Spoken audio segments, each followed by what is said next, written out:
전 세계가 거부했습니다. 갈기를 잃은 비행기는 곧 추락 위기에 빠졌고 기체 안에는 수백 명의 사람들이 패닉에 빠졌습니다. 기장을 포함한 모든 승객들이 포기할 무렵 한 곳에서 마지막 교신이 왔습니다. 긴급 착륙을 수락하니 안내에 따라 착륙하세요.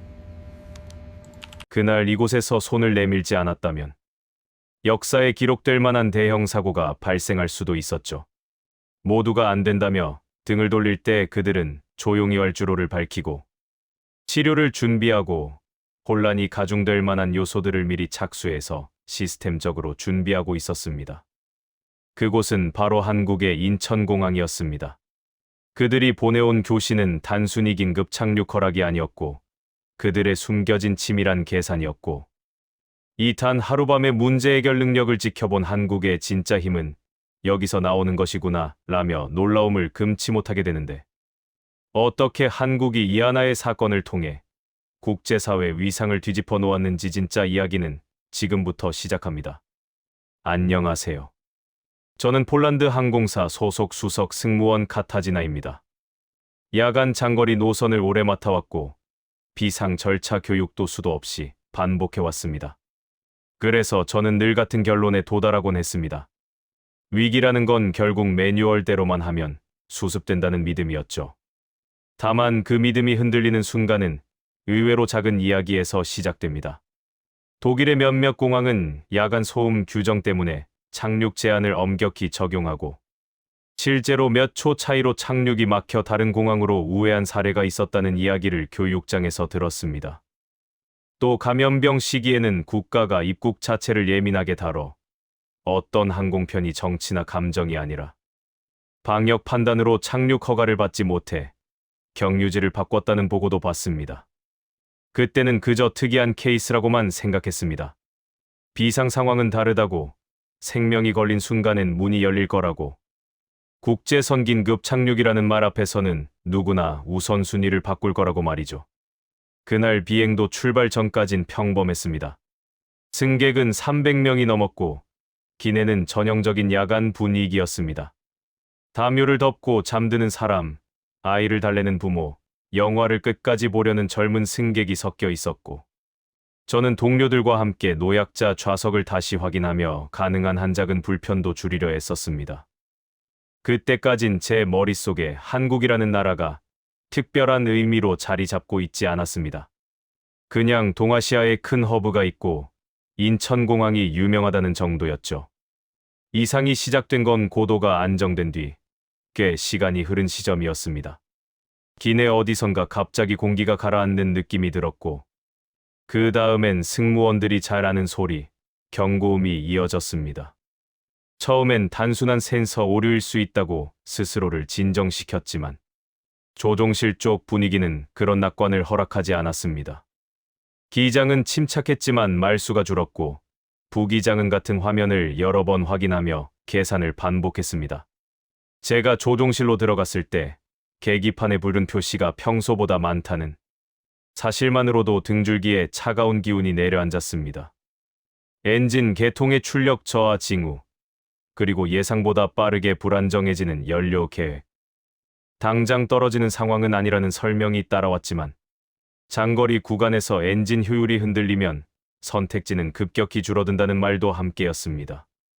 저는 다시 객실로 나와 방송을 준비했습니다. 승객에게 진실을 전부 말하면 공포가 퍼지고 돌려 말하면 신뢰가 깨질 수 있다는 걸 알고 있었으니까요. 그래서 저는 기술 점검을 위해 가까운 공항에 잠시 착륙할 예정이며 안전을 위한 조치라고 설명했습니다. 말은 매끄러웠는데 손바닥은 축축했고 웃는 얼굴을 유지하는 게 생각보다 힘들었습니다. 그 순간부터 저는 기내의 소리가 다르게 들리기 시작했습니다. 아이가 뒤척이는 소리도 크게 느껴졌고 누군가 화장실 문을 여는 소리도 불안의 신호처럼 들렸습니다. 조종실에서는 교신을 시작했습니다. 제일 먼저 거리가 가까운 일본의 대형 공항을 타진했습니다. 저는 당연히 길이 열릴 거라고 믿었습니다. 하지만 돌아온 답은 시설 제한과 기상 같은 이유가 얹힌 정중한 거절이었습니다. 저는 창밖의 하늘을 보며 당황했습니다. 이 하늘은 맑아 보였고 지금 우리에게 필요한 건 토론이 아니라 착륙할 활주로 하나였기 때문입니다. 곧바로 중국 쪽 공항도 요청했지만 그쪽도 절차와 사전 승인이라는 말로 선을 그었습니다. 말은 규정이었고 톤은 냉정했습니다. 동아시아 여러 국가의 긴급 착륙 거부라는 문장이 머릿속에 박혔고 제가 교육장에서 들었던 그 몇 초 차이의 우회 사례들이 갑자기 현실처럼 다가왔습니다. 규정이라는 단어는 위기 앞에서도 쉽게 흔들리지 않는다는 사실이 그때 처음으로 무섭게 느껴졌습니다. 기장은 동남아 쪽으로도 범위를 넓혔습니다. 하지만 야간 인력, 보안, 공항 사정, 활주로 운영 같은 이유들이 꼬리를 물고 이어졌고 우리는 대답을 받을 때마다 조금씩 고도를 잃는 것이 아니라 선택지를 잃었습니다. 객실에서는 아직 대부분이 정확한 상황을 모르지만 도착 시간이 늘어지는 것을 감지한 승객들이 하나둘 시계를 보기 시작했습니다. 몇몇은 호출 버튼을 눌렀고 저는 최대한 긴 문장으로 최대한 흔들리지 않는 목소리로 설명하며 불안을 눌러야 했습니다. 그런데 조종실에서 짧게 전달된 한 문장이 제 속을 비웠습니다. 연료가 생각보다 빨리 줄고 있다. 지금부터는 거절 한 번이 단순한 불편이 아니라 생존의 계산이 된다. 그때 제 머릿속에 스쳐간 이름이 하나 있었습니다. 인천공항. 한국. 아직은 입 밖으로 꺼내지 않았지만 남은 지도 위에서 점점 현실적인 위치로 떠오르기 시작한 곳이었습니다. 그리고 저는 알게 됐습니다. 지금 우리가 싸우는 상대는 엔진 경고등만이 아니라 각 나라가 가진 규정의 벽과 밤이라는 시간의 장벽이라는 것을요. 다음 교신에서 무엇이 돌아올지 저는 이미 두려워하고 있었습니다. 연료 잔량이 계산표 위에서 숫자로만 남아있을 때와 실제로 줄어드는 시간을 체감하기 시작했을 때의 공포는 전혀 달랐습니다. 조종실에서는 남은 비행 가능 시간이 분 단위로 다시 정리되고 있었고 그 숫자가 갱신될 때마다 선택지는 눈에 보이게 좁아졌습니다. 지도 위에 그려진 원은 처음엔 넓었지만 한 나라씩 거절이 쌓일수록 원은 작아졌고 결국 바다와 밤하늘만 남기기 시작했습니다. 국제선 긴급 착륙이라는 단어가 이렇게 허약한 표현일 줄은 그때까지 몰랐습니다. 일본에서 돌아온 첫 번째 거절은 충격이었지만 아직은 이해의 영역에 있었습니다. 야간 기상과 활주로 운영이라는 설명은 겉으로 보면 합리적이었으니까요. 하지만 곧 이어진 중국의 응답은 다른 종류의 불안을 남겼습니다. 사전 승인과 보안 절차라는 말은 지금 이 순간에도 규정이 생명보다 앞설 수 있다는 선언처럼 들렸습니다. 조종실 안은 조용했지만 침묵이 길어질수록 공기가 무거워졌습니다. 부기장은 같은 계산을 몇 번이고 반복했고 기장은 불필요한 말 대신 다음 선택지를 빠르게 찾고 있었습니다. 동남아시아의 여러 공항과 이어진 교신은 희망을 조금씩 깎아냈습니다. 어떤 곳은 야간 인력 부족을 이유로 들었고 또 다른 곳은 이미 계획된 슬롯이 꽉 찼다는 말로 선을 그었습니다. 그 설명들은 모두 사실일 수 있었습니다. 문제는 사실이라는 말이 지금 우리에게 아무런 위로가 되지 않는다는 점이었습니다. 규정은 이해되지만 이해와 생존은 다른 문제였기 때문입니다. 동아시아 여러 국가의 긴급 착륙 거부라는 상황이 단순한 외교 문제가 아니라 현실적인 생사의 갈림길로 다가왔습니다. 객실에서는 변화가 서서히 퍼지고 있었습니다. 승객들은 여전히 큰 소란을 피우지 않았지만 눈빛이 달라졌습니다. 기내의 평온함은 얇은 유리처럼 유지되고 있었고 작은 충격에도 깨질 수 있다는 걸 저는 느낄 수 있었습니다. 아이의 울음소리가 길어지자 주변 좌석에서 고개가 동시에 들렸고 평소라면 아무렇지 않았을 흔들림에도 사람들의 어깨가 굳어졌습니다. 저는 동료들에게 가능한 한 많이 움직이라고 지시했습니다. 물을 나눠주고 담요를 정리하고 불필요해 보일 만큼 반복해서 안전하다는 말을 전하게 했습니다. 아무것도 하지 않는 순간 불안은 순식간에 번지기 때문입니다. 조종실 문이 다시 열렸을 때 저는 표정만 보고도 상황이 나아지지 않았다는 걸 알았습니다. 연료는 아직 남아 있었지만 계산상 여유라고 부를 수 있는 구간은 이미 지나고 있었습니다. 이 시점부터의 결정은 안전한 우회가 아니라 실패했을 때의 대안을 상정한 선택이 되어야 했습니다. 기장은 남은 공항 후보들을 조용히 나열했고, 그중 일부는 이미 거절을 받은 곳들이었으며, 일부는 시설상 대형 기체를 받아들이기 어려운 곳들이었습니다. 그때 처음으로 한국이라는 이름이 조종실 안에서 분명하게 언급됐습니다. 인천공항. 거리상으로는 가능했고, 시설도 충분한 곳. 하지만 이상하게도 그 이름이 나오자 모두가 잠시 말을 멈췄습니다. 이유는 분명하지 않았지만 막연한 인식이 공기를 채우고 있었습니다. 혼잡할 것이라는 생각, 밤에는 더 복잡할 것이라는 추측, 다른 선택지가 없을 때 고려하는 마지막 카드라는 이미지. 그 모든 게 사실인지 확인한 적은 없었지만 사람들의 판단에 이미 영향을 주고 있었습니다. 저는 그 침묵 속에서 깨달았습니다. 지금 이 순간에도 결정은 기술이 아니라 인식에 의해 늦춰지고 있다는 사실을요. 하지만 연료는 인식을 기다려주지 않았습니다. 숫자는 계속 줄었고 남은 시간은 감정이나 편견을 고려하지 않았습니다. 결국 기장은 고개를 들고 말했습니다. 더 이상 미룰 수 없다고. 이제는 가능성이 아니라 실행을 선택해야 한다고. 그 말이 떨어지는 순간 인천공항과의 교신 준비가 시작됐습니다. 저는 객실로 돌아오기 전 잠시 문 앞에 섰습니다. 이 다음에 어떤 대답이 돌아올지에 따라 오늘 밤의 결말이 완전히 달라질 수 있다는 걸 알고 있었기 때문입니다. 한국이라는 나라가 어떤 선택을 할지, 그 선택이 우리에게 무엇을 의미하게 될지, 그때의 저는 전혀 알지 못했습니다. 다만 분명한 건 아직 이 이야기는 끝이 아니라는 사실이었습니다. 이제부터가 진짜 긴장의 시작이었습니다. 인천공항과의 교신을 준비하는 동안 조종실의 공기는 이전과 비교할 수 없을 만큼 밀도가 높아져 있었습니다.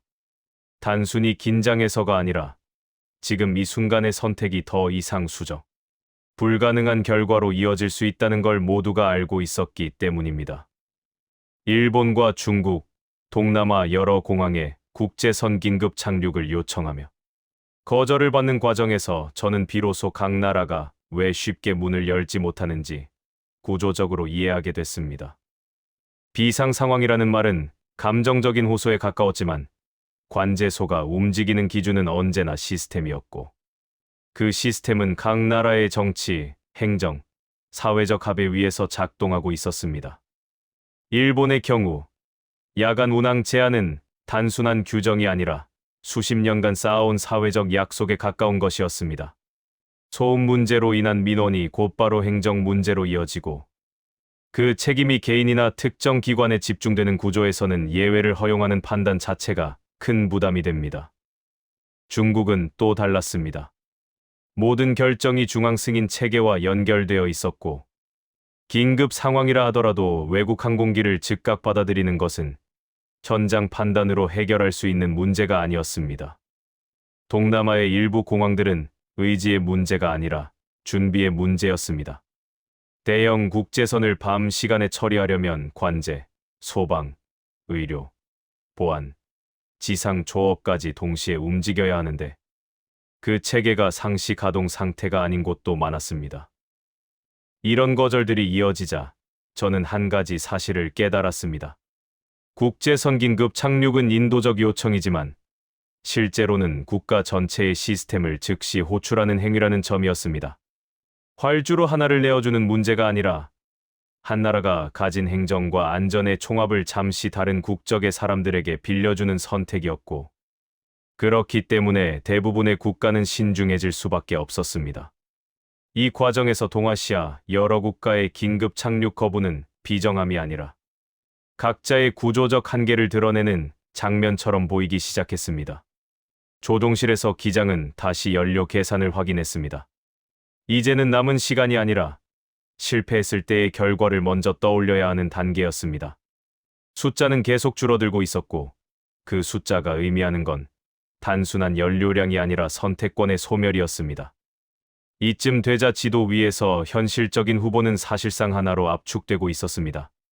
한국, 인천공항, 거리, 시설, 접근 경로 모두 가능했지만 문제는 가능성과 실행 사이의 간극이었습니다.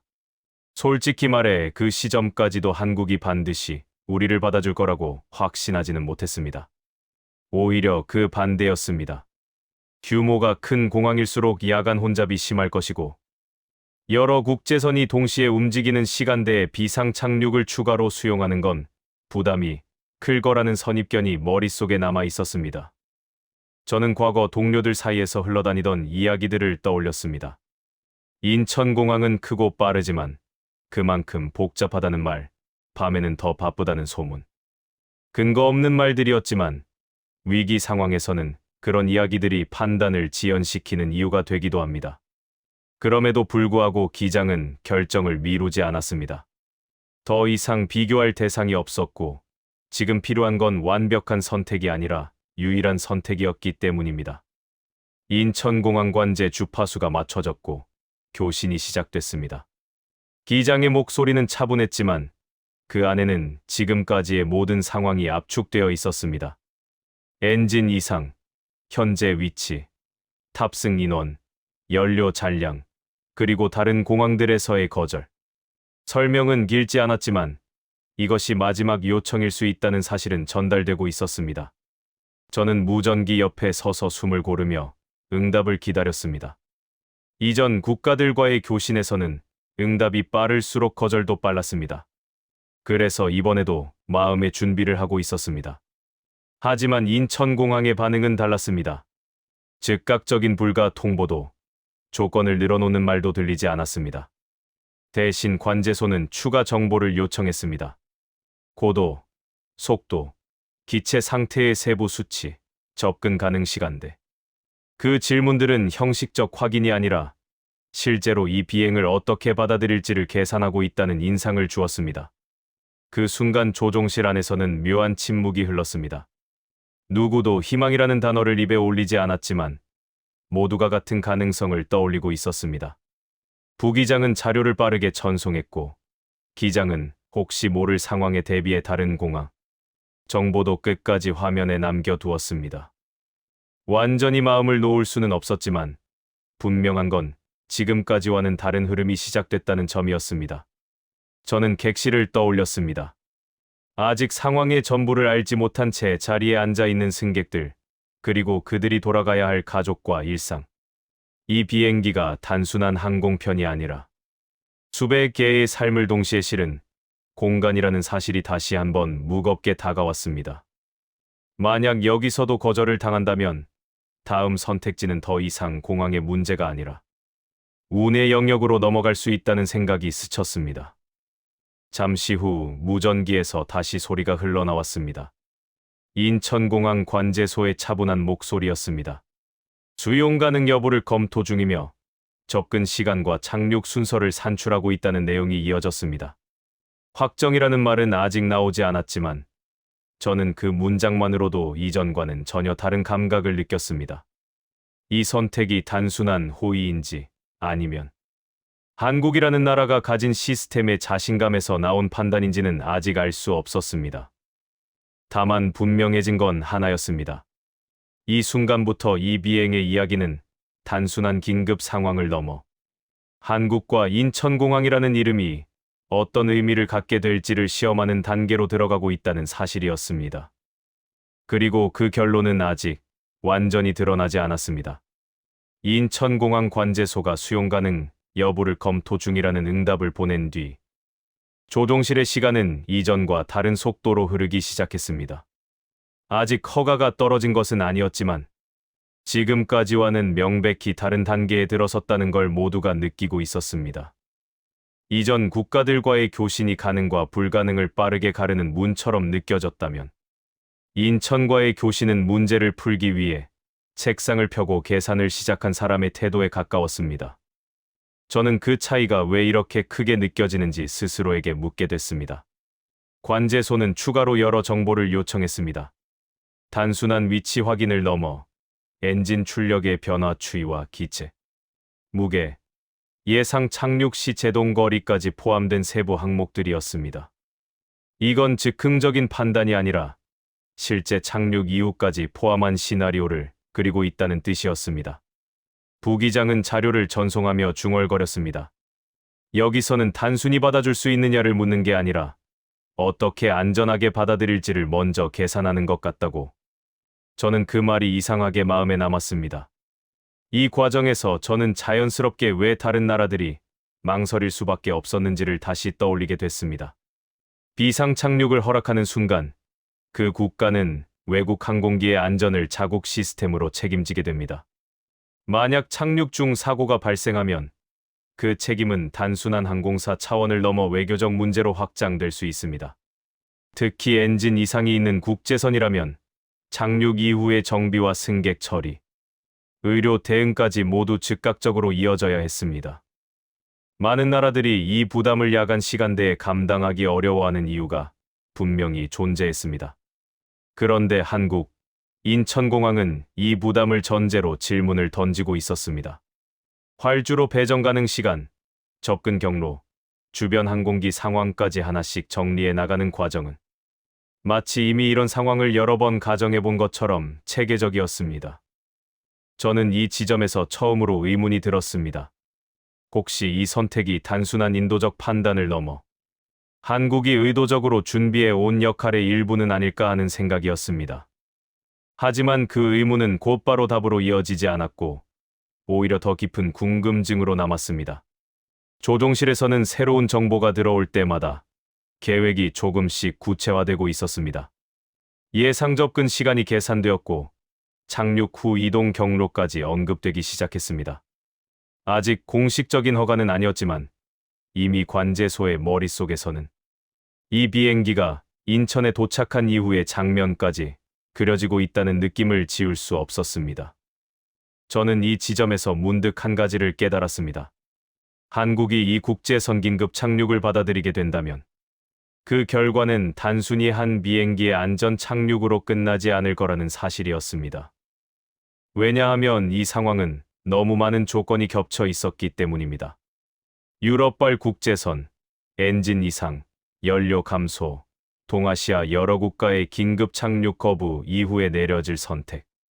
이 모든 요소는 나중에 누군가가 질문했을 때 한국이라는 나라가 어떤 판단을 했는지를 설명해야 하는 상황을 만들고 있었습니다. 저는 이게 단순한 우연이 아니라 국제사회에서 한 나라의 시스템과 태도를 보여줄 기회가 될 수도 있겠다는 생각을 처음으로 하게 됐습니다. 하지만 그 생각은 아직 조심스러웠습니다. 혹시 제 기대가 앞서가는 건 아닐지, 실제로는 마지막 순간에 조건부 거절이 나올 수도 있지 않을지, 머릿속에서 여러 가능성이 교차했습니다. 연료는 여전히 줄고 있었고, 객실에서는 불안이 조금씩 번지고 있을 시간이었습니다. 저는 동료 승무원들과 눈을 마주쳤고, 모두가 말없이 상황을 공유하고 있다는 걸 느꼈습니다.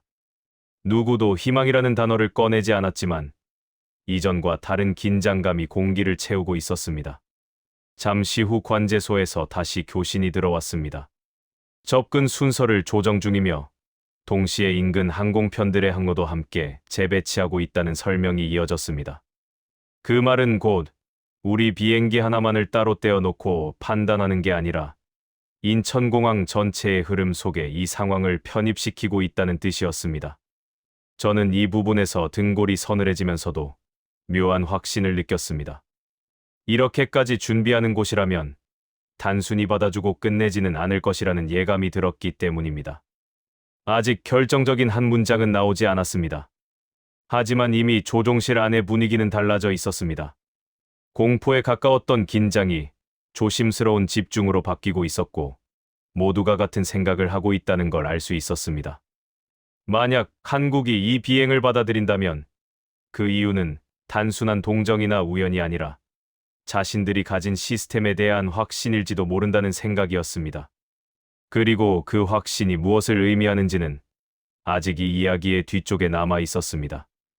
인천공항의 최종 수용 허가가 전해졌을 때 조종실 안은 이상할 만큼 조용했습니다.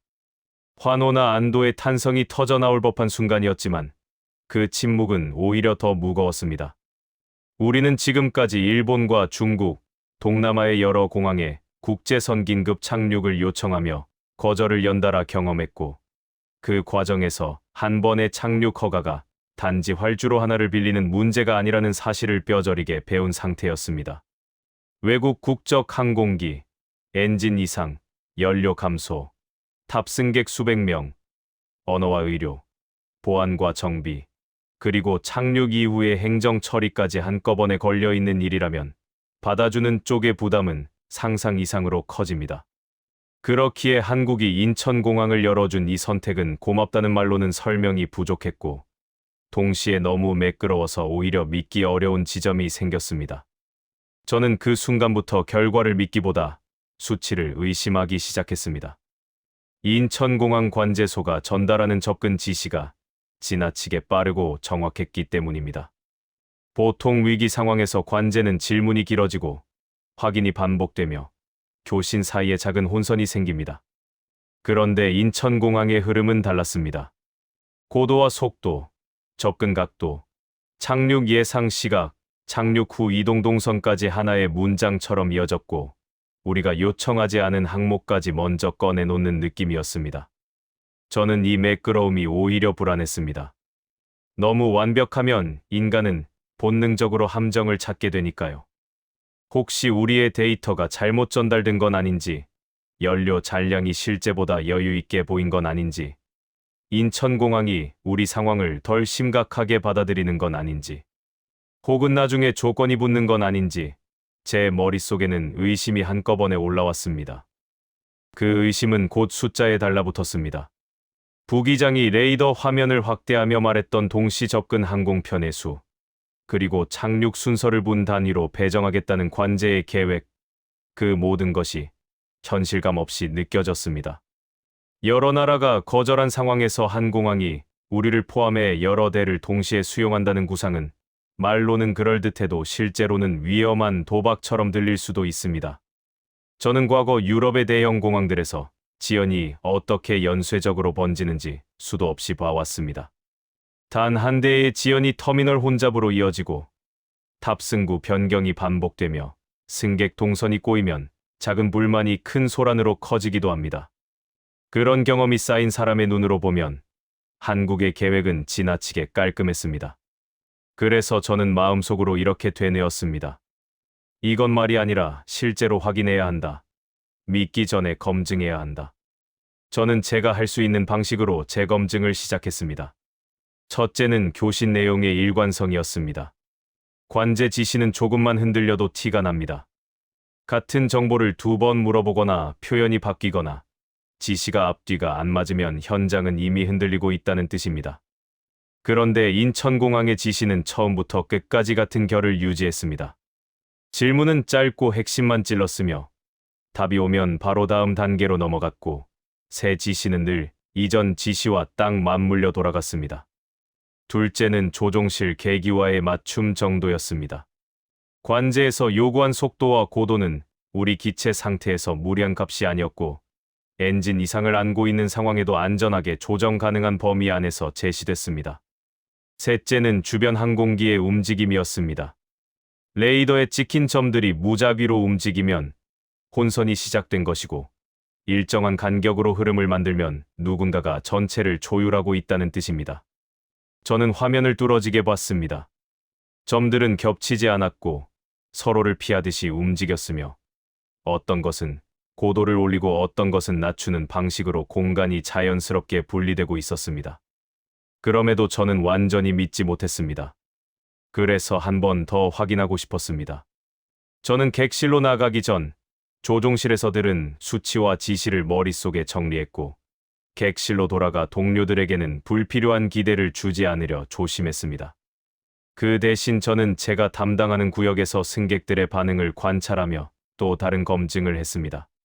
진짜로 시스템이 작동한다면 승객들의 불안이 급격히 치솟는 순간에도 객실은 무너지지 않습니다. 정보가 늦고 지원이 부족할 때 사람들은 더 빨리 공포에 끌려가지만, 반대로 진행이 매끄럽고 안내가 안정적으로 이어지면 사람들은 생각보다 빠르게 질서를 되찾습니다. 저는 승객들의 손짓, 눈빛, 호흡을 세밀하게 봤습니다. 불안이 없는 건 아니었지만 불안이 폭발하는 징후도 아직은 보이지 않았습니다. 이 차이는 작지만 분명했습니다. 누군가 공포로 소리를 지르기 시작하면 객실은 연쇄적으로 무너집니다. 그런데 그런 균열이 생기지 않는다는 건 바깥에서 들어오는 흐름이 어느 정도 사람들을 붙잡아주고 있다는 뜻이기도 합니다. 제 검증은 인천이 가까워질수록 더 구체적인 장면으로 바뀌었습니다. 관제소는 단순히 착륙 허가를 줬다는 수준이 아니라 착륙 이후의 상황까지 통제 가능한 형태로 만들고 있었습니다. 저는 그때서야 처음에 의심이 방향을 바꾸는 걸 느꼈습니다. 처음엔 이게 가능한가라는 질문이었다면 그 다음엔 어떻게 가능하지라는 질문으로 바뀌었고 어느 순간부터는 왜 이렇게 준비되어 있지라는 질문이 제 마음속에 자리 잡았습니다. 관심이 결과에서 원인으로 이동하는 변화가 그때 시작됐습니다. 지금 중요한 건 단지 우리가 내려갈 수 있느냐가 아니라 한국이 왜 이런 속도와 질서를 구현할 수 있느냐였습니다. 의심이 깨지는 장면은 거창한 한방이 아니었습니다. 오히려 여러 조각이 하나로 맞춰지면서 천천히 무너졌습니다. 관제의 목소리가 변하지 않는 것, 지시가 매번 정확한 간격으로 이어지는 것, 주변 항공기의 움직임이 하나의 리듬으로 정렬되는 것, 접근 좌표가 들어오는 방식이 군더더기 없이 정교한 것. 그리고 무엇보다 우리 쪽에서 추가로 애원하거나 설득할 틈이 없을 만큼 절차가 선행되는 것. 그 모든 조각이 맞춰지며 저는 한 가지를 인정하게 됐습니다. 한국은 우리의 긴급 상황을 동정으로 처리하는 게 아니라 운영으로 처리하고 있다는 사실을요. 이 차이는 정말 컸습니다.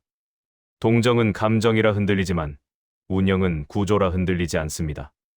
그럼에도 한 번 더 마지막으로 수치를 의심하는 마음이 고개를 들었습니다. 동시 접근 항공편이 여러 대라는 말이 사실이라면 착륙 순서 배정은 관제사의 순발력만으로 해결할 수 있는 문제가 아닙니다. 그 정도 규모라면 시스템이 관제사를 돕는 구조가 있어야 합니다. 저는 그 원인을 추적하듯 떠올렸습니다. 공항은 단지 활주로와 터미널로 이루어진 장소가 아니라 평상시부터 수많은 변수를 전제로 설계된 거대한 흐름의 집합입니다. 야간에도 운영이 느슨해지지 않는 교대, 체계, 비상 상황을 가정한 절차의 표준화, 언어와 의료를 포함한 지원 부서의 즉시 호출 방식, 그리고 무엇보다 여러 부서가 동시에 움직여도 충돌하지 않도록 설계된 협업 구조. 이런 것들이 갖춰져 있지 않다면 지금 우리가 보고 있는 정렬은 불가능합니다. 그때 제 머릿속에서 또 하나의 사실이 떠올랐습니다. 어떤 공항은 비상 착륙을 수용할 의지가 있어도 실제로는 결정권이 분산되어 있어 한 번의 결정을 내리기까지 시간이 오래 걸립니다. 누가 허가를 내릴지, 누가 책임을 질지, 누가 후속 지원을 승인할지, 그 조율이 늦어지면 현장은 망설임을 반복하게 됩니다. 그런데 한국의 인천공항은 망설임의 시간을 거의 보이지 않았습니다. 그것은 단순히 사람 하나가 결단력이 있어서가 아니라 결단을 가능하게 만드는 구조가 이미 준비되어 있기 때문일 겁니다. 저는 그 원인을 생각하며 소름이 돋았습니다. 위기에서 가장 무서운 건 위험 그 자체가 아니라 결정이 늦어져 시간이 사라지는 순간이라는 걸 저는 잘 알고 있었으니까요. 인천공항은 그 시간을 아예 만들지 않는 방식으로 움직이고 있었습니다. 이쯤 되자 한국이 이 사건을 통해 얻을 이득도 더 선명해졌습니다. 단순히 누군가를 도와 좋은 나라로 보이는 수준이 아니었습니다. 여러 나라가 거절한 동아시아의 하늘 위에서 한국이 문을 열었다는 사실 자체가 강력한 신뢰의 증거가 됩니다. 위기 상황에서 선택되는 공항은 다음 위기에서도 다시 선택됩니다. 항공사와 조종사는 기억으로 움직입니다. 이번에 살아남았다는 기억은 곧 표준이 됩니다. 그리고 그 표준을 만든 나라는 자연스럽게 항공 네트워크에서 더 큰 영향력을 갖게 됩니다. 이건 관광 홍보나 이미지 캠페인으로는 만들 수 없는 종류의 신뢰입니다. 생명과 안전을 다루는 분야에서 얻는 신뢰는 한 번 쌓이면 오래 남고 그 신뢰는 다시 경제적 효과로 이어집니다. 항공사들이 경유와 우회 계획에 인천공항을 더 적극적으로 포함시키고 위기 대응 프로토콜에서 한국을 우선 후보로 올리며 관련 교육과 협력이 늘어날 가능성이 커집니다.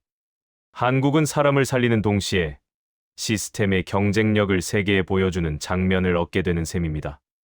하지만 여기서 중요한 부분은 이 모든 것이 아직 겉으로 드러나지 않았다는 점입니다. 관제소는 어떤 자랑도 하지 않았고 특별히 대단한 일을 한다는 표정도 없었습니다. 오히려 담담했습니다. 마치 당연한 일을 하듯이, 해야 할 절차를 하듯이, 숨기듯이 조용했습니다. 그래서 저는 오히려 더 강한 의도를 느꼈습니다. 보여주려고 떠드는 방식이 아니라 보여질 수밖에 없도록 결과를 만들겠다는 의도. 한국이 이 비상 착륙을 허락한 배경에는 인도적 판단이 먼저 있었겠지만 그 선의가 세계에 어떻게 기록될지도 계산하고 있을 가능성이 컸습니다. 다만 그 계산은 홍보가 아니라 운영의 언어로 숨겨져 있었습니다. 저는 그게 훨씬 설득력 있다고 느꼈습니다. 결정적으로 제 관심은 이제 착륙 자체에서 멀어지고 있었습니다. 착륙은 곧 일어날 사건이 되었고 더 궁금해진 건 착륙 이후였습니다. 정말로 한국이 관제에서 말한 대로 혼란을 막을 수 있을지, 다국어 통역과 의료진, 식량 지원과 임시 거처 같은 사후 처리 시스템이 실제로 현장에서 작동할지, 그 준비가 말뿐인지 사실인지 확인하고 싶어졌습니다. 저는 스스로도 낯설었습니다. 조금 전까지만 해도 어디든 내려가기만 하면 된다고 생각했는데 이제는 한국이 어떤 방식으로 이 사건을 마무리할지, 그리고 그 마무리가 왜 가능한지에 더 큰 관심이 쏠리고 있었기 때문입니다. 의심은 완전히 깨지지 않았습니다. 오히려 의심의 대상이 바뀌었습니다. 한국이 가능하냐를 의심하던 단계에서 한국이 어디까지 준비되어 있냐를 의심하는 단계로 옮겨간 것입니다. 그 변화는 두려움이 사라졌다는 뜻이 아니라 두려움이 더 깊은 질문으로 변했다는 뜻이었습니다. 인천공항이 보여주려는 것이 단지 착륙 허가 한 줄이 아니라면 다음 장면에서 그 의도가 드러날 것이고 저는 그 장면을 제 눈으로 확인하게 될 것입니다. 지금 이 순간에도 연료는 줄어들고 엔진은 완전한 상태가 아니며 우리는 여전히 하늘 위에 있습니다. 그런데도 저는 처음과 다르게 느끼고 있었습니다.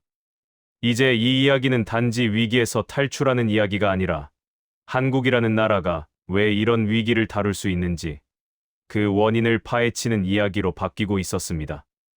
인천공항으로의 최종 접근이 시작되자 제 관심은 더 이상 하늘에 남은 연료의 숫자에 머물러 있지 않았습니다.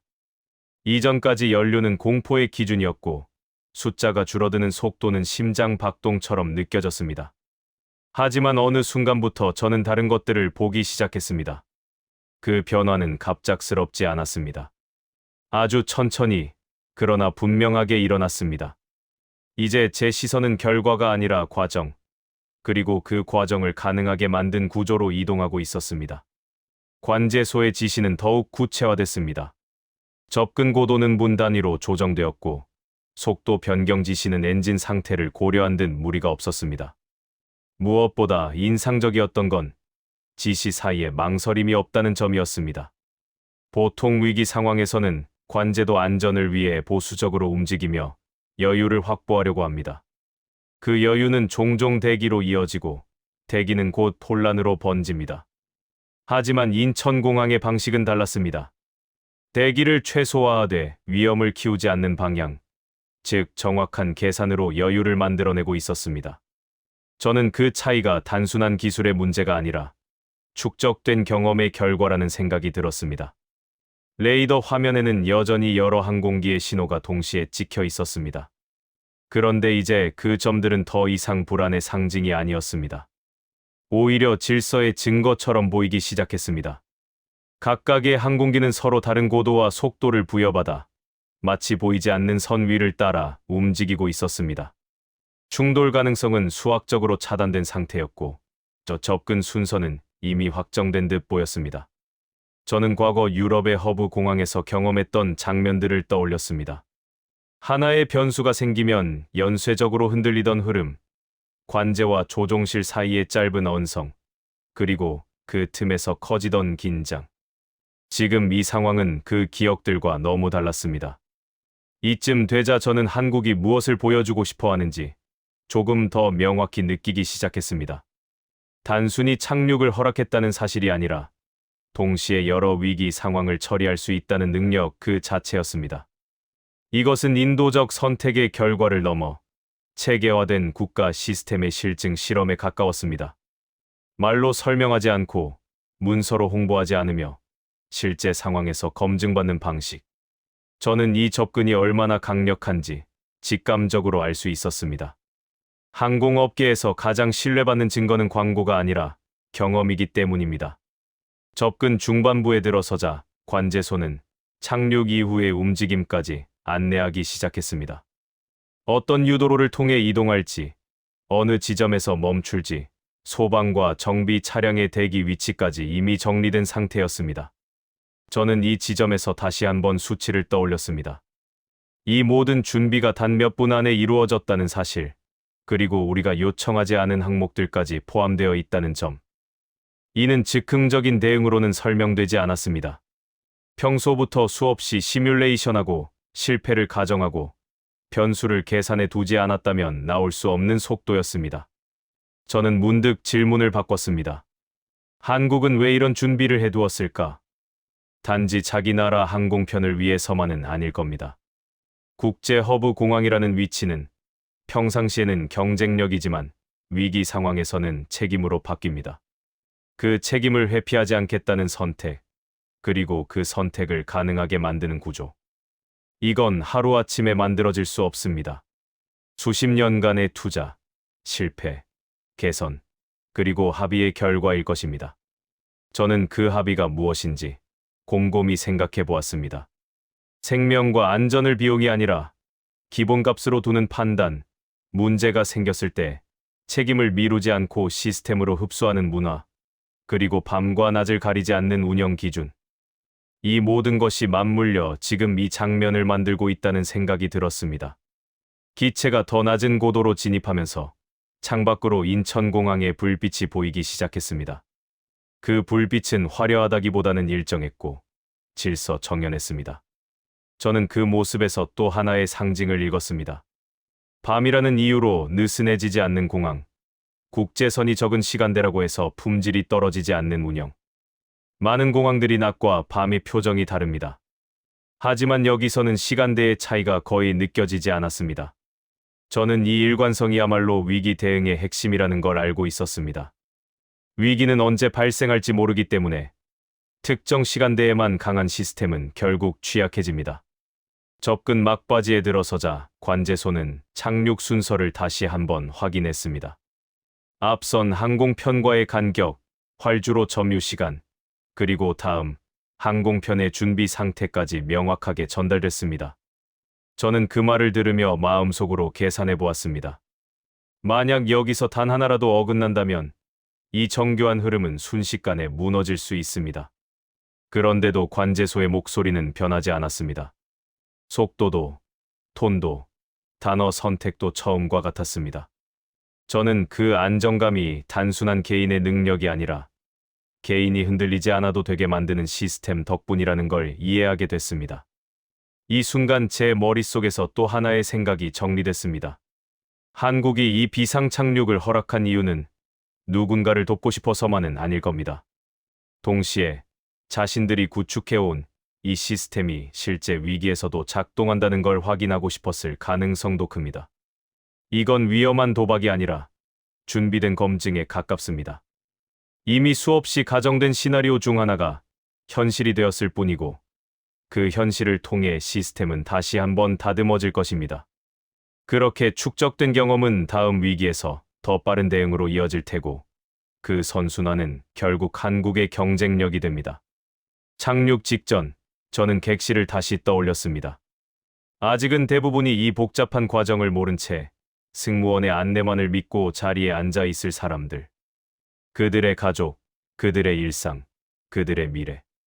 한국이 지금 하고 있는 일은 단지 이 비행기의 안전을 확보하는 게 아니라 그 수많은 삶의 연속성을 지켜내는 일이었습니다. 그리고 그 사실을 굳이 말로 강조하지 않는 태도에서 저는 한국의 또 다른 의도를 읽었습니다. 위기는 과시의 기회가 아니라 책임의 순간이라는 인식. 그 인식이 이 모든 선택의 바탕에 깔려 있다는 생각이 들었습니다. 이제 착륙은 몇 분 남지 않았습니다.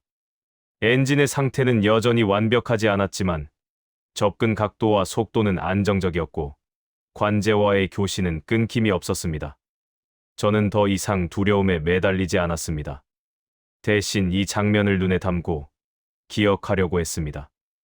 왜냐하면 지금 제가 보고 있는 것은 단순한 비상 착륙의 순간이 아니라 한국이라는 나라가 위기를 다루는 방식이 가장 선명하게 드러나는 장면이었기 때문입니다.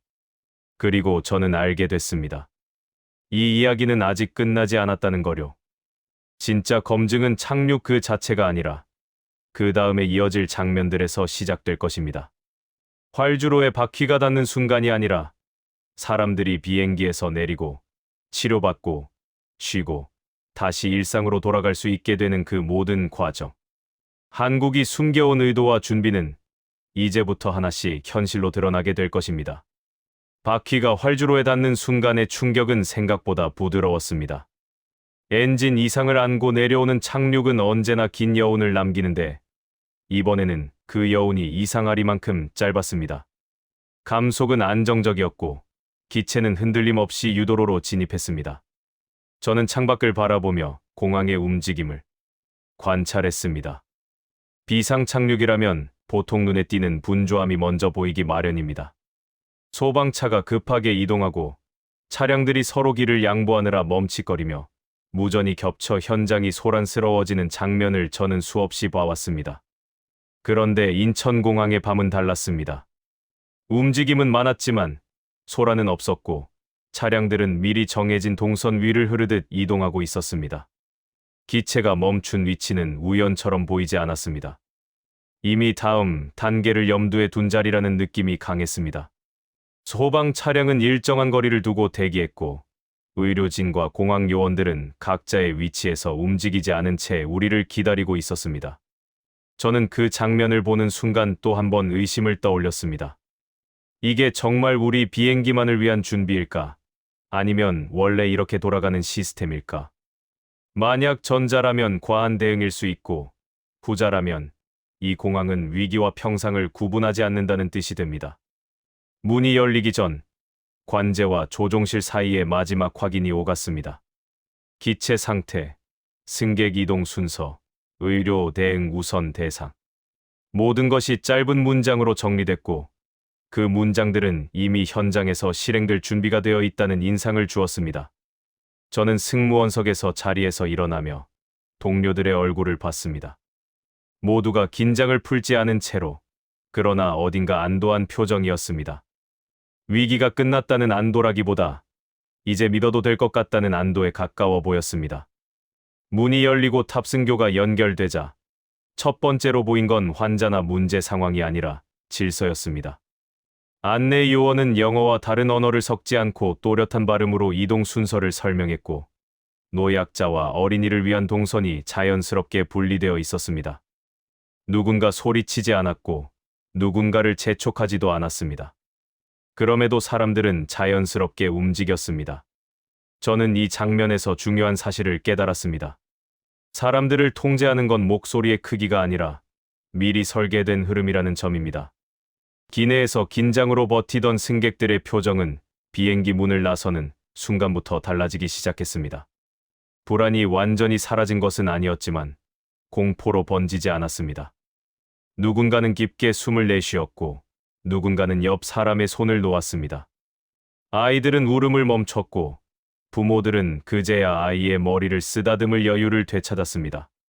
저는 그 모습을 보며 이 착륙이 단지 기체를 땅에 내려놓는 행위가 아니라 사람들의 감정을 안전하게 내려놓는 과정이라는 생각이 들었습니다. 의료 대응은 특히 인상적이었습니다.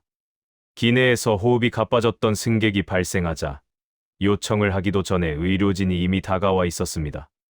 상황 설명을 길게 요구하지 않았고 환자를 중심으로 바로 조치가 이루어졌습니다. 저는 옆에서 그 과정을 지켜보며 또 한 번 관심이 결과에서 원인으로 이동하는 걸 느꼈습니다. 어떻게 이렇게 빠를 수 있을까가 아니라 왜 이렇게 빠를 수 있을까라는 질문이 떠올랐습니다. 답은 현장에 있었습니다. 의료진은 공항 안에 있었고 필요한 장비는 이미 가까이에 있었으며 언어 장벽을 줄이기 위한 통역 인력도 바로 연결되었습니다. 이것은 즉각적인 대응이 아니라 상시 대기 구조였습니다. 다국어 안내는 단순한 친절의 문제가 아니었습니다. 혼란을 줄이는 핵심 요소였습니다. 승객들은 자신이 이해하는 언어로 상황을 설명받자 불필요한 질문을 하지 않았고 줄을 벗어나지 않았습니다. 안내 방송은 반복되지 않았고 대신 필요한 정보만 정확한 타이밍에 전달되었습니다. 저는 이 점에서 한국이 비상 착륙 이후의 혼란을 얼마나 심각하게 연구해 왔는지를 느꼈습니다. 혼란은 사고 이후에만 생기는 것이 아니라 정보가 부족할 때 증폭됩니다. 인천공항은 그 증폭 지점을 정확히 차단하고 있었습니다. 식량과 휴식에 대한 준비도 마찬가지였습니다. 장시간 비행과 긴장으로 지친 승객들에게는 물과 간단한 음식이 자연스럽게 전달됐고, 대기 시간이 길어질 수 있다는 설명과 함께 휴식을 취할 수 있는 공간이 안내되었습니다. 임시 거주 공간은 호텔 같은 화려함이 아니라 몸을 쉬게 하는데 집중된 구조였습니다. 저는 그 차이를 중요하게 느꼈습니다. 보여주기 위한 시설이 아니라 회복을 위한 공간. 위기를 겪은 사람에게 필요한 것이 무엇인지 정확히 알고 있다는 증거처럼 보였습니다. 이 모든 장면을 보며 저는 다시 한번 한국의 의도를 떠올렸습니다. 한국은 이 비상착륙을 통해 무엇을 얻고 싶었을까? 답은 점점 분명해졌습니다. 단순히 착륙을 허락해준 나라로 기억되는 것이 아니라 위기를 끝까지 책임지는 나라로 기억되고 싶었던 것입니다. 착륙은 시작일 뿐이고 진짜 평가는 그 이후에 이루어진다는 사실을 한국은 알고 있었습니다. 그래서 이 과정은 과시가 아니라 설계였고 친절이 아니라 시스템이었습니다. 더 놀라운 점은 이 모든 과정이 조용히 진행되고 있다는 사실이었습니다. 카메라를 의식하는 사람도 없었고 누군가를 보여주기 위해 동작을 과장하는 모습도 없었습니다. 현장의 사람들은 그저 자신이 맡은 역할을 수행하고 있을 뿐이었습니다. 저는 그 담담함에서 또 하나의 메시지를 읽었습니다. 이 나라는 위기를 특별한 사건으로 만들고 싶어 하지 않는다는 것. 특별해 보이려 애쓰지 않기 때문에 오히려 더 특별해 보인다는 역설 말입니다. 시간이 조금 흐르자 공항 내부는 다시 일상의 리듬을 되찾았습니다. 다른 항공편의 승객들이 이동하고 일반적인 출국과 입국 절차가 이어졌습니다.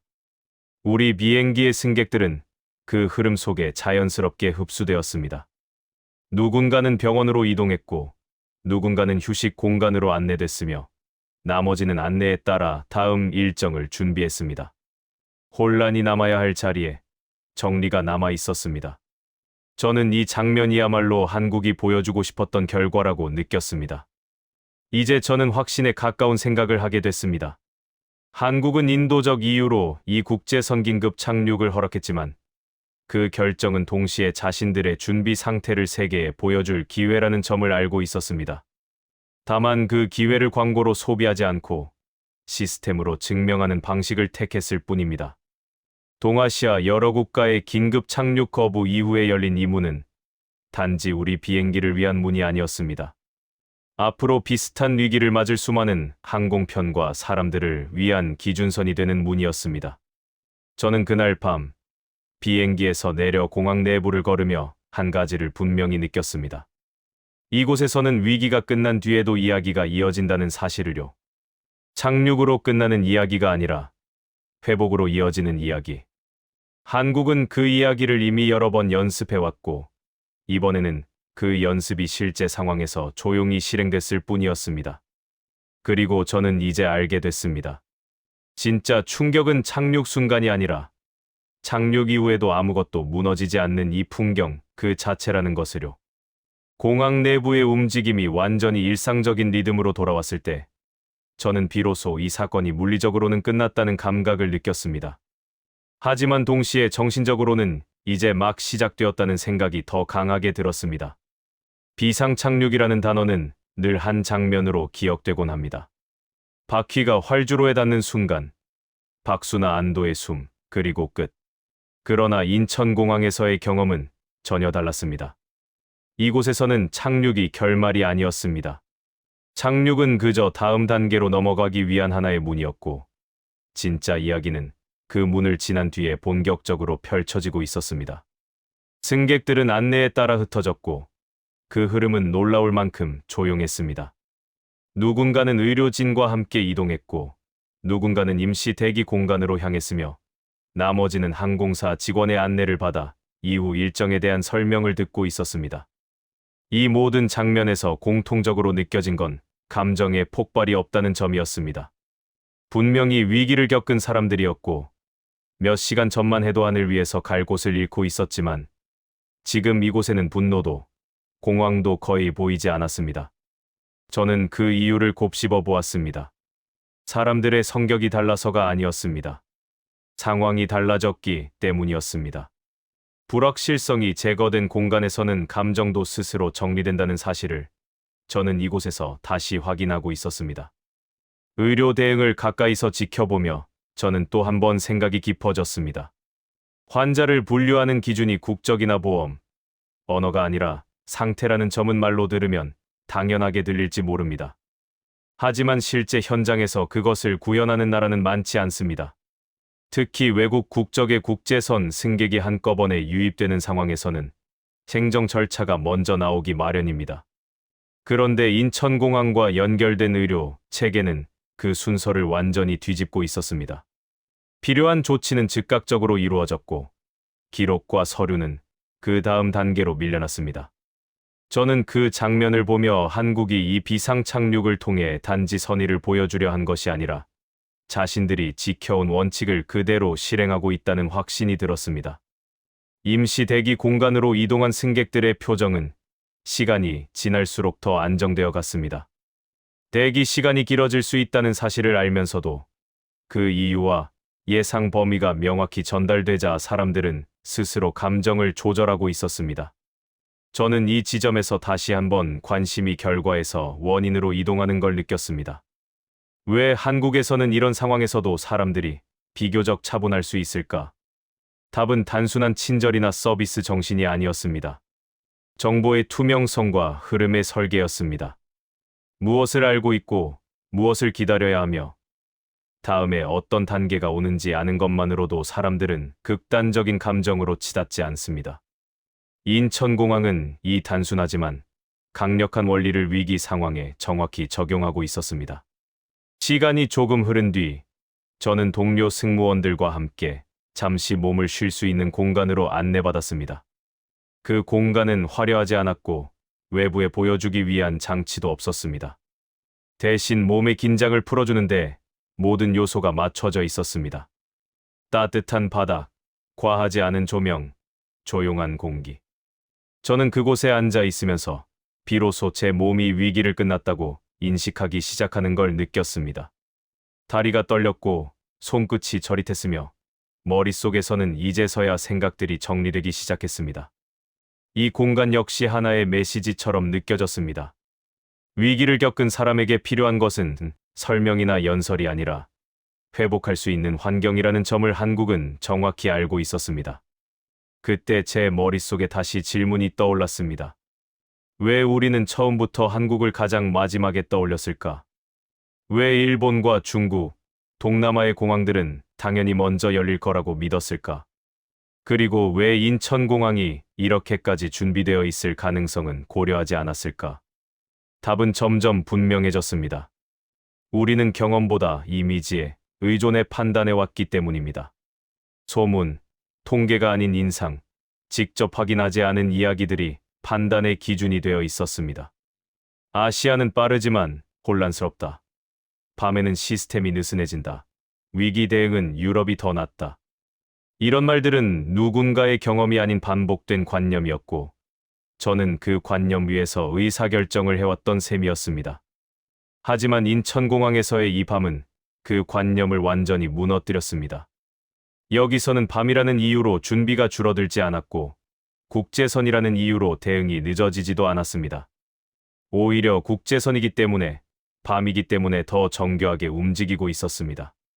저는 이 차이가 어디에서 나오는지 생각했습니다.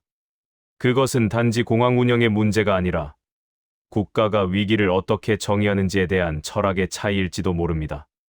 위기를 예외로 보는 나라는 준비를 미루고 위기를 변수로 보는 나라는 준비를 일상화합니다. 한국은 분명히 후자에 가까웠습니다. 이 사건이 항공업계에 남길 흔적은 생각보다 클 것입니다. 항공업계는 데이터와 규정으로 움직이는 것처럼 보이지만 실제로는 기억과 경험에 크게 의존합니다. 조종사와 승무원은 자신이 직접 겪은 공항을 마음속에 리스트로 만들어둡니다. 위기 상황에서 그 리스트는 공식 문서보다 먼저 떠오릅니다.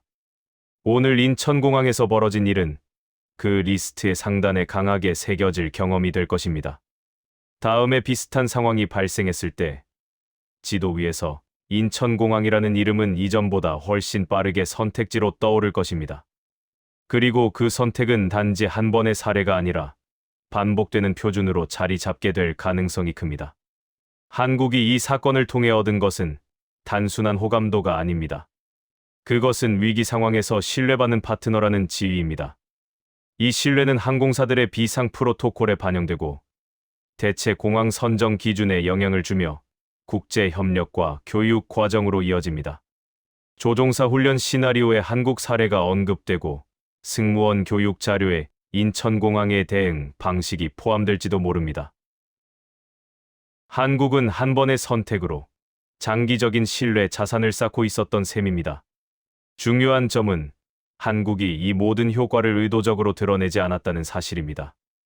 이 사건을 대대적으로 홍보하기 위한 움직임은 보이지 않았고 현장에서 누군가 카메라를 의식하며 행동하는 모습도 없었습니다.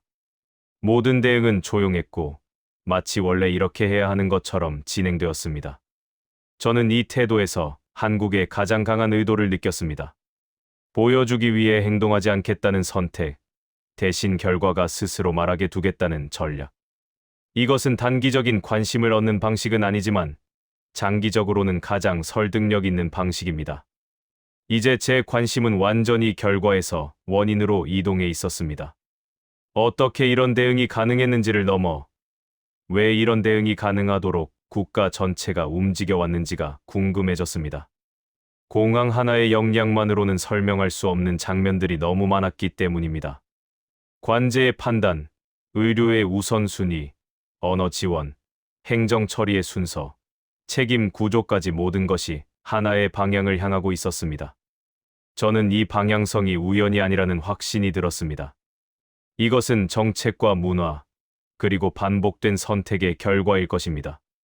위기 상황에서 가장 어려운 것은 책임을 지는 일입니다. 누군가 결정을 내리면 그 결정의 결과는 반드시 책임으로 돌아옵니다. 많은 조직이 위기에서 망설이는 이유도 여기에 있습니다. 하지만 인천공항의 대응을 보며 저는 한국이 책임을 개인에게 떠넘기지 않는 구조를 갖추고 있다는 생각이 들었습니다. 시스템이 책임을 흡수하기 때문에 현장의 판단은 더 빨라질 수 있고 그 판단은 다시 시스템을 강화하는 자료로 축적됩니다. 이 선순환이 지금 우리가 보고 있는 장면을 만들고 있었습니다. 이 비상착륙은 분명 인류적인 선택이었습니다. 수많은 생명을 살렸고 그 생명들과 연결된 가족과 삶을 지켜냈습니다. 동시에 이 선택은 냉정할 만큼 현실적인 판단이기도 했습니다. 위기는 언제든 다시 찾아옵니다. 그때 신뢰받는 나라와 그렇지 않은 나라의 차이는 더욱 선명해질 것입니다. 한국은 이 밤을 통해 그 기준선 위에 자신을 올려놓았습니다. 감정이 아니라 구조로, 말이 아니라 결과로, 선의만이 아니라 지속 가능한 시스템으로 말입니다. 제가 유럽으로 돌아가 보고서를 쓰게 된다면 저는 단순한 사건 보고를 넘어서 이 흐름을 기록할 것입니다. 수치에 대한 의심이 어떻게 재검증으로 이어졌는지, 그 의심이 어떻게 깨졌는지, 그리고 관심이 어떻게 결과에서 원인으로 이동했는지를 말입니다. 이것은 개인의 감상이 아니라 현장에서 직접 관찰한 구조적 변화에 대한 기록이기 때문입니다. 그리고 그 기록은 언젠가 또 다른 위기 상황에서 누군가의 판단에 영향을 미칠지도 모릅니다. 마지막으로 저는 확신합니다. 오늘 이 비행기에 타고 있던 사람들 중 많은 이들은 앞으로 한국이라는 나라를 전혀 다른 눈으로 보게 될 것입니다. 단지 관광지나 기술 국가가 아니라 위기에서 신뢰할 수 있는 곳으로 말입니다. 그리고 그 인식은 말보다 오래 남을 것입니다. 경험은 언제나 기억으로 남고 기억은 판단을 바꿉니다. 이 이야기는 기적에 대한 이야기가 아닙니다. 우연히 운이 좋아서 살아남은 밤에 대한 기록도 아닙니다. 이것은 준비에 대한 이야기이고 구조에 대한 이야기이며 위기를 대하는 태도에 대한 이야기입니다. 한국은 그 밤 사람을 살렸고 동시에 세계가 위기를 다루는 또 하나의 기준을 조용히 세웠습니다. 그리고 저는 그 기준이 앞으로 더 많은 생명을 지키게 될 것이라고 이 밤을 직접 지나온 사람으로서 믿게 되었습니다. 오늘의 영상은 여기까지입니다. 구독과 좋아요는 영상 제작에 큰 도움이 됩니다. 감사합니다.